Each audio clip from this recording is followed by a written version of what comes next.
오늘 우리에게 주신 하나님 말씀은 이사야서 45장입니다. 이사야서 45장 9절에서 12절까지 말씀입니다. 9절에서 12절까지를 한 목소리로 합독하시겠습니다.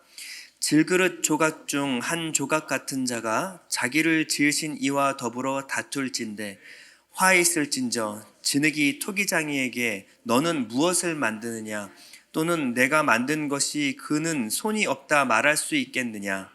아버지에게는 무엇을 낳았소 하고 묻고 어머니에게는 무엇을 낳으려고 해산에 수고를 하였소 하고 묻는 자는 화 있을진저 이스라엘의 거룩하신 이 곧 이스라엘을 지으신 여호와께서 이같이 이르시되 너희가 장래일을 내게 물으며 또 내 아들들과 내 손으로 한 일에 관하여 내게 명령하려느냐. 내가 땅을 만들고 그 위에 사람을 창조하였으며 내가 내 손으로 하늘을 펴고 하늘의 모든 군대에게 명령하였노라. 아멘. 이사야 45장 9절에 보면 가장 먼저 나오는 표현이 있다면 질그릇 조각 중 한 조각 같은 자라는 표현입니다. 질그릇도 아니고 질그릇 조각도 아니고 조각 그 중에 한 조각 같은 자라는 표현입니다. 이것은 이스라엘을 비유하는 말이지만 하나님 앞에선 우리의 모습이기도 합니다. 우리는 질그릇도 아니고 질그릇 조각 중에 한 조각 같은 자들입니다. 아담은 히브리어로 사람이란 뜻이지만 흙, 먼지, 티끌이라는 의미도 있습니다. 본래 인간은요, 한 줌 흙에서 시작되었습니다. 정확히 말하면 한 줌 먼지에 불과한 것이 바로 우리의 존재입니다. 그저 훅 불면 날아가는 그런 아무런 의미 없는 존재가 바로 우리 존재였습니다. 세상에 널린 것이 흙이고 세상에 널린 것이 먼지입니다. 그런데 하나님이 그중 한 줌의 흙을 하나님이 택하시고 빚으시고 하나님의 혼, 생기를 그것에 불어 넣으심으로 우리가 하나님의 형상으로 빚어가게 되는 것입니다. 흙과 같은 우리가 하나님의 형상을 입기까지는 오랜 시간이 필요합니다. 왜냐하면 우리는 하나님의 일, 하나님의 뜻을 다 이해할 수 없는 흙, 먼지에 불과하기 때문에 그렇습니다. 우리는 질그릇과 같은 존재, 이 질그릇이라고 하는 것은 참 우리를 잘 표현하는 단어입니다. 우리는 참 깨어지기 쉽고요. 작은 충격에도 금이 가고 상처를 받습니다. 구멍이 나고 물이 셀 때가 많습니다. 특히 그릇끼리 부딪히면 잘 깨지기 때문에 특별히 더 조심해야 합니다. 우리가 교회를 다니고 소그룹을 하다 보면요, 자주 부딪히고 자주 깨어지게 되어 있습니다. 말 한마디로 마음이 깨어지는 것이 바로 우리같이 상처받기 쉬운 질그릇 같은 우리의 모습입니다. 결혼해서 막상 두 사람이 살아가려면 사랑해서 결혼했는데도 불구하고 같이 한 공간에서 살다 보면 부딪히고 깨어지고 상처 주고 상처 받는 일들이 빈번하게 일어납니다. 이스라엘 백성은 하나님이 택한 그릇이었습니다. 그런데 하나님의 말씀에 불순종하고 깨어진 그릇이 되어버렸습니다. 하나님의 손길을 거부하고요, 불순종했던 이스라엘은 이미 완전히 깨어진 그릇, 그 조각에 불과한 사람들이 되어버렸습니다. 하나님은 그 깨어진 그릇을 그대로 내버려 두시지 않고요, 다시 회복하기를 원하셨습니다. 본문은 진흙이 토기장이에게 불만을 표하는 것, 그리고 대드는 것에 대하여 하나님께서 민감하게 반응하는 부분입니다. 오늘 45장 9절에 보면 질그릇 조각 중 한 조각 같은 자가 자기를 지으신 이와 더불어 다툴진대 화 있을진저. 하나님의 반응은 아주 단호합니다. 이 이스라엘들이 반항했던 이유는 한 가지입니다. 어떻게 하나님의 백성이 이방 백성들에게 끌려가서 포로로 노예살이를 할 수가 있느냐는 말입니다. 나아가서 하나님의 백성을 다듬고 만들어 나가시는데 어떻게 이방의 왕을 통하여 하나님의 백성을 만들어 나갈 수 있는가? 여기에 대한 의문을 품고 하나님께 되들었습니다. 그러나 하나님은 이스라엘의 왕뿐만 아니라 이방의 백성을 들어서도 사용하실 수 있는 만유의 통치자이십니다. 고레스는 이방 왕이었지만요, 하나님의 거룩한 구원을 이루기 위해서 하나님의 도구로 사용받는 왕이었습니다. 하나님은 어떠한 사람을 들어서도 사용할 수가 있습니다. 우리가 교만해지면요, 하나님이 나를 통해서 사용하는 것에 대해서 불만을 표할 수가 있습니다. 하나님, 피곤합니다. 힘듭니다. 할 만큼 했습니다. 굉장히 교만한 표현입니다. 하나님은 누구를 들어서도 사용하실 수 있으십니다. 하나님의 손에 붙들린 인생이 복된 인생인 것입니다. 하나님의 손은요, 눈에 보이지가 않습니다. 에스더서를 보면요, 굉장히 드라마틱한 이야기가 펼쳐짐에도 불구하고 그 놀라운 이야기 속에 하나님이란 이름이 등장하지가 않습니다. 그럼에도 불구하고 하나님은 역사를 통치하시고 주관하시며 모든 운명을 쥐고 계신 분이 하나님이시다를 보여주는 것이 바로 에스더서입니다. 우리는 눈에 보이지 않는다고 하나님이 다스리지 않는다라고 생각해서는 안 됩니다. 이 세상에 일어나는 어떤 것도 하나님의 주권에서 벗어나는 것은 단 하나도 없습니다. 하나님은 완벽한 계획을 가지고 움직이고 계시고요. 우리는 하나님의 계획과 뜻을 알아갈 때 하나님의 뜻에 순종할 수가 있습니다. 우리가 하나님께 순종하는 순간 하나님의 놀라운 뜻과 계획이 우리를 통해 드러나는 것을 볼 수가 있습니다. 오늘 본문은 하나님을 토기장이로 비유하고 있는데요. 하나님은 그냥 토기장이가 아니라 위대한 토기장이십니다. 예레미야 18장 6절에 보면 이런 말씀이 나옵니다. 진흙이 토기장이의 손에 있음같이 너희가 내 손에 있느니라. 바벨론 포로로 살아가는 이스라엘 백성들은요, 이제 끝이라고 생각했습니다. 하나님의 손이 우리를 떠났다라고 생각했습니다. 그러나 하나님은 여전히 이스라엘 백성들을 쥐고 있었고요, 여전히 빚어나가고 계셨습니다. 하나님은 한 사람을 또 한 민족을 만들어 나가실 때 수제비 뜨듯이 대충 떠서 만드시지 않으십니다. 하나님은 마스터피스, 위대한 작품을 만드시는 분이십니다. 하나님은 한 사람 한 사람, 한 영혼 한 영혼을 아주 정성껏 땀을 흘리며 혼신의 힘을 다하여 빚어나가시는 토기장이십니다. 처음에는 이게 어떻게 작품이 될 수 있는가, 그냥 흙에 불과한 질그릇에 불과한 것이 어떤 누구의 손에 붙들렸을 때 이렇게 대단한 작품이 될 수 있는가를 그 마지막 완성된 모습을 봤을 때나 깨달을 수가 있습니다. 우리는 아름답고 수려한 작품을 보면요, 그 작품, 그저 물건이 아니라 작가의 혼을 볼 수가 있습니다. 그 작품을 만든 작가에게 경외심을 갖게 됩니다. 작가들은 자기의 혼을 담아 만든 작품에는요, 어느 부분에 자기의 이름을 새겨 넣습니다. 그 그릇 하나에 자신의 명예를 거는 것입니다. 질그릇 같은 우리에게 하나님은 하나님의 이름, 예수 그리스도의 이름을 담으셨습니다. 예수님은 하나님의 뜻이며 하나님의 형상이십니다. 하나님은 우리 같은 사람에게 우리가 가히 감당할 수 없는 하나님의 형상, 하나님의 뜻이신 하나님의 아들 예수 그리스도를 담으셨습니다. 우리는 그것을 다 이해할 수 없을 만큼 높은 수준의 비밀을 우리가 갖고 있는 것입니다. 우리 한 사람 한 사람은 하나님의 작품이고 하나님의 비밀입니다. 그리고 하나님의 이름을 거셨습니다. 우리는 한 사람 한 사람이 하나님의 이름을 걸고 하나님이 실수 없이 만들어 나가고 있는 중이십니다. 하나님은 절대 취소하거나 중단하시지 않습니다. 우리 안에 소원을 두고 행하게 하시는 이는 그리스도의 예수의 날까지 반드시 이루실 줄 우리는 확신하는 것입니다. 왜냐하면 하나님은 한 번 잡은 작품을 절대 포기하는 법이 없으시기 때문에 그렇습니다. 우리가 하나님의 손에 붙들리게 되면요, 우리가 생각한 것 이상의 아름다운 작품으로 우리 인생이 완성되어 갑니다. 우리 인생을 하나님보다 우리를 아름답게 만들어 나가실 수 있는 분은 없습니다. 우리 인생은 하나님의 손에 있지만 중요한 것은 토기장의 손에 붙들린 우리의 반응입니다. 우리가 하나님의 뜻을 거슬려서 하나님의 뜻에 관심 없이 여전히 내 뜻 가운데 내 고집대로 살려고 할 때 우리 인생에 상처가 생깁니다. 돌아보면 우리 인생에 일어난 상처는요, 결국 하나님의 손에 벗어나서 내 욕심과 정욕대로 살아갔을 때 일어난 일들입니다. 내가 인생의 주인이 되려고 할 때, 내 인생의 주권자가 내가 되려고 할 때, 이 불순종이 일어날 때 우리 인생에 상처가 일어나기 시작합니다. 하나님의 주권과 능력을 벗어나는 곳에는 결국 상처만 남습니다. 어떤 사람들은 열심히 산다라는 것을 굉장히 자부심을 가지시는 분들이 있습니다. 열심히 사는 것은 좋은 것입니다. 그러나 열심히 산다는 것만으로 칭찬받을 만한 일은 아닙니다. 내 열심으로, 하나님의 뜻과 상관없이 내 열심으로 사는 것은 열심히 불신앙의 길을 걷고 있다라는 말과 같은 말이기 때문에 그렇습니다.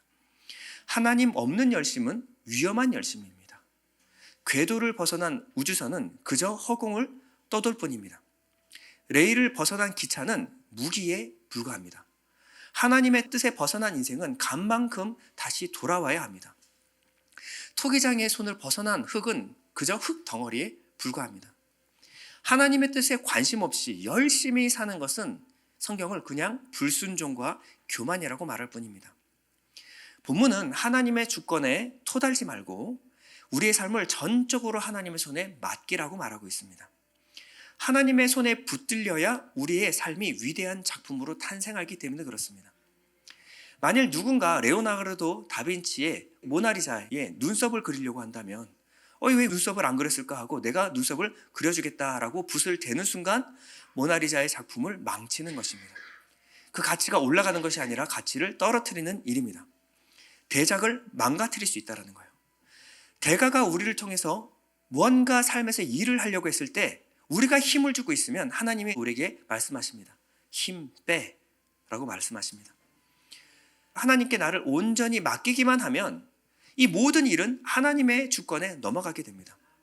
이것이 중요한 겁니다. 하나님의 뜻대로 행하여 주십시오. 나는 하나님의 말씀을 믿고 순종하며 살아가겠습니다 하고 하나님께 100% 나를 드리게 되면요, 당장은 죽을 것 같고 당장은 내 뜻대로 안 돼서 정말 속상한 일이 일어난 것 같지만 그 순간 그 삶에서 하나님의 역사가 시작이 됩니다. 하나님은 대가십니다. 하나님은 실수가 없는 완전하신 분이십니다. 하나님은 나를 만드신 창조자 하나님이십니다. 그렇기 때문에 하나님의 손에 붙들린 인생은 한치의 오차도 없습니다. 우리가 망가진 인생이라도 깨어진 인생이라도 질그레스 조각의 한 조각 같은 인생이라도 창조주의 손길이 닿고 그 혼신의 손길이 닿는 순간 위대한 작품으로 만들어지기 시작합니다. 지금도 하나님은 우리의 인생에 오셔서 물레를 열심히 돌리고 계십니다. 열심히 빚어가고 계십니다. 사실 우리가 과거를 돌아보면요, 우리가 여기까지 있게 되는 것이 우리의 노력과 힘과 지혜가 아니었습니다. 나의 나대는 것이 다 하나님의 은혜였습니다. 근데 우리가 안다라고 걱정하고 염려하고 근심 걱정했던 시간들은요, 그저 불신의 시간이었을 뿐입니다. 그 염려로 우리가 되어진 일이 없습니다. 결국 하나님이 하실 일들은 하나님이 하셨습니다. 우리가 염려, 근심, 걱정할 시간에 좀 더 기도하고 하나님께 내어 맡겼다면 우리 인생이 훨씬 더 행복해지지 않았을까요? 인생에 수많은 우여곡절이 있었지만 그 모든 순간에 하나님의 열심이 있었습니다. 근데 하나님의 열심은요, 우리의 열심과 부딪힐 때가 많습니다. 하나님의 작품이 되려면요, 이 진흙을 수없이 내리쳐야 합니다. 떼었다가 붙였다가 덩어리를 수없이 물레에 돌려야 합니다. 그러면 정신없이 돌아가야 합니다. 우리는 하나님께 말합니다. 하나님, 너무 힘듭니다. 나를 좀 내버려 두시죠. 저는 제 길을 가겠습니다. 우리는 항상 토기장의 손에서 벗어나려고 합니다. 어떤 때는 내 인생이 하나님의 손에 붙들리는 순간 꼬이는 것 같고 내가 생각한 모양대로 나오지 않은 것 같고 때로는 망한 것 같은 느낌이 들 때가 있습니다. 너무 힘이 들고요, 너무 고통스러울 때가 있습니다. 하나님께 내어 맡긴 삶이 다 순탄하지는 않습니다. 세상적으로 봤을 때 뭐든지 잘 되는 인생, 그것이 하나님의 손에 붙들린 인생이 아닙니다. 왜냐하면 우리의 생각보다 높으신 하나님의 손에서 빚어져야 되기 때문에, 하나님의 생각이 우리의 생각과 다르기 때문에 때로는 우리의 생각과 다를 때가 있습니다. 우리는 보통 기도할 때요, 하나님의 손에 붙들려서 절대 어떠한 나쁜 일도 어려운 일도 환난도 고난도 일어나지 않기를 기도할 때가 많습니다. 우리는 편안한 삶을 원하기 때문에 그렇습니다. 아무 일도 일어나지 않는 삶, 그런 삶을 원할 때가 많습니다. 그러나 문제는 하나님께서 우리 삶에 분명한 목적과 뜻을 가지고 있다는 것입니다. 하나님은 그저 어떠한 목적이 아니라 잘 먹고 잘 살다가 잘 죽는 것이 우리 인생이 아니라 특별한 계획을 갖고 계십니다. 한낱 질그릇에 불과한 우리를 영원한 존재로 빚어가십니다. 하나님의 나라의 상속자로 만들어가길 원하십니다. 그래서 우리를 결코 내버려 두시지 않는 것입니다. 우리의 소원은 항상 이 땅에 고정되어 있기 때문에 그냥 이 땅에서 잘 먹고 잘 사는 것에 우리의 소원이 모아질 때가 많습니다. 그러나 하나님의 소원은 우리보다 훨씬 크십니다. 우리 같은 사람을 어떻게 하나님의 상속자로, 하나님의 아들로 빚어나가시는지 우리는 다 이해할 수 없을 때가 많습니다. 그래서 하나님이 간섭하는 것이 힘든 것입니다. 사춘기가 시작됐다라고 하는 것은요, 부모의 간섭이 귀찮아지기 시작할 때, 그것이 사춘기입니다. 엄마가 없으면 울었던 아이가 엄마가 잠시만 나를 바라보지 않아도 섭섭했던 아이가 이제는 엄마가 바라보는 것이 싫어집니다. 엄마가 잔소리하는 것이 귀찮아집니다. 이제 엄마 아빠가 제발 좀 집에 나갔으면 좋겠습니다. 그냥 자녀가 하고 싶은 대로, 내가 살고 싶은 대로 좀 내버려 뒀으면 좋겠습니다. 만약에 집을 나가든지 자식이 거지가 되든지 굶든지 아무 상관하지 않으면 그것으로 자녀의 인생은 끝나는 것입니다. 하나님의 가장 무서운 심판은요, 내어버려 두심입니다. 하나님의 간섭하심이 내 마음에 들지 않을지도 모르지만 하나님의 간섭하심에는 선한 의도가 있습니다. 하나님은 절대 우리를 놓지 않으십니다. 왜냐하면 사랑하시기 때문에 그렇습니다. 하나님은 아무 이유 없이 우리를 힘들게 하시는 분이 아니에요. 하나님이 우리를 괜히 괴롭게 하고 괜히 고통당하게 하고 그냥 놀고 있는 것을 그 꼴을 못 봐가지고 어떻게든 괴롭게 힘들게 만들려고 하는 것이 아닙니다. 하나님은 때로는 시련을 허락하시고 고난을 허락하시지만 곧 끝날 시련이고 반드시 한시적으로 정해진 고난입니다. 하나님은 우리에게 시련과 고난을 주기를 기뻐하시지 않습니다. 단지 우리에게 선한 목적과 뜻이 있기 때문에 우리를 빚고 다듬어 가시기 위하여 한시적으로 딱 필요한 만큼만 우리에게 고난을 허락하여 주시는 것입니다. 요셉은요, 아버지 집에서 그저 형들보다 사랑받고 사는 것이 꿈이었습니다. 그런데 하나님의 손이 개입하자마자 요셉의 인생이 꼬여도 단단히 꼬이기 시작했습니다. 하나님께서 요셉의 인생 가운데 물레를 돌리기 시작하셨어요. 그때부터 요셉의 생각대로 되어는 일이 하나도 없게 되었습니다. 여러 가지 환난과 고난이 인생에 개입하기 시작했습니다.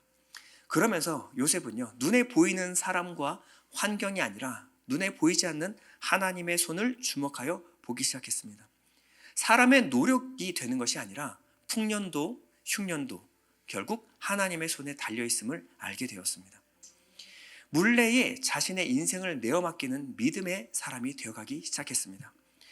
그리고 돌아보니 요셉은 어느 순간 하나님이 만드신 명품의 인생, 믿음의 사람이 되어 있었습니다. 모세는요, 미디안 광야에서 40년 동안 완전히 버려진 인생을 살았습니다. 깨어진 인생, 파손된 그릇과 같은 인생을 살았습니다. 숱한 세월 동안 하나님이 내게는 관심도 가져주지 않는다라는 그냥 고스란히 비바람을 맞으면서 살아가는 내팽개쳐진 인생을 살았습니다. 근데 하나님이 그 인생에 다시 개입하시고 그 인생을 곱게 빚으시고 그리고 명품 리더십을 만들어 나가기 시작하였습니다. 우리는 40년 미디안의 모세를 기억하는 사람은 단 한 사람도 없습니다. 우리는 모세를 기억할 때 하나님이 만드신 위대한 지도자로 우리는 기억하고 있습니다.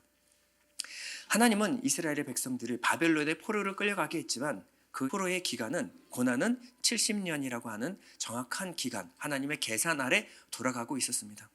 하나님은 물레에 이스라엘을 집어넣고 돌리기 시작하였습니다. 그 순간 이스라엘의 우상 숭배가 떠나가기를 원하셨고요, 이스라엘을 정교하게 빚어나가기 시작하셨습니다. 하나님이 우리에게 주시는 훈련 중에 필요 없는 훈련은 없습니다. 우리 인생에 일어나는 일 중에 하나님의 주권 바깥에서 일어나는 일은 없습니다. 자식에게 눈을 떼는 부모는 단 한 사람도 없습니다.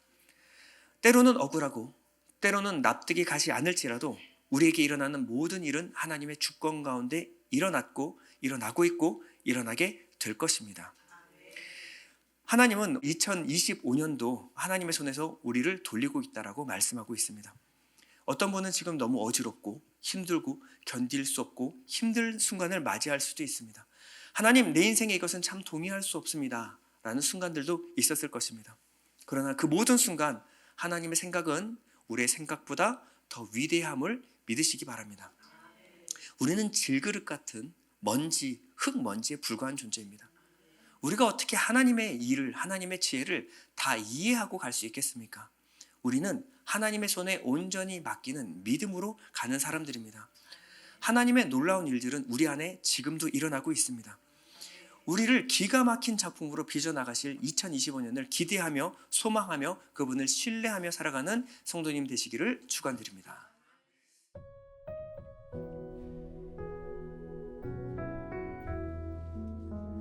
주님의 뜻을 이루소서. 고요한 주